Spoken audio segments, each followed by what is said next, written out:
understand with the emerging of quantum computing challenge, today's Yeah. cryptography on how cryptography standards are maintained.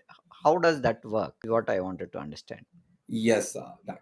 So I think all of us, as you mentioned in the starting of this podcast session, right? I think you mentioned about like quantum computing. I think you introduced that term.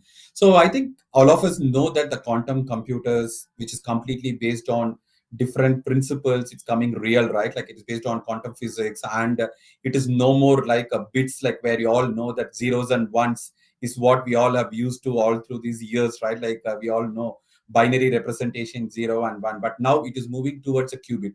So what exactly qubit is like? Basically any particular state you can have 0 and 1 in a given point of time.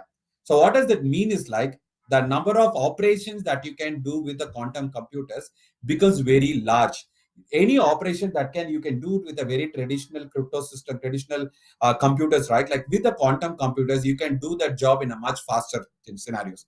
So in that context, what happened is like when this quantum computers become real, and there are certain algorithms being found how we can break a traditional crypto algorithm like an RSA or an ACC kind of an algorithm.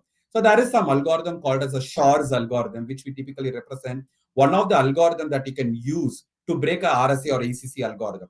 But with a normal RSA ECC with a Shor's algorithm with the traditional computers, they say for a given key size, it is going to take billion years for anybody to break that particular operation with the Shor's algorithm. But now what they say is like when the quantum computers comes in, and with the number of qubits getting developed, with the number of qubits that can increase from 1 qubit to 2 qubit to a 4,000 qubit, they say that like for an RSA or a ECC key, you should be able to decrypt any encrypted data without your private key in hours. So now it is reducing that years, billion years into hours. That is the real threat what these quantum computers are bringing into the system. And today, all of us into this world of e-commerce and HTTPS, we all know that underlying protocol, it is basically based out of the RSA or ECC.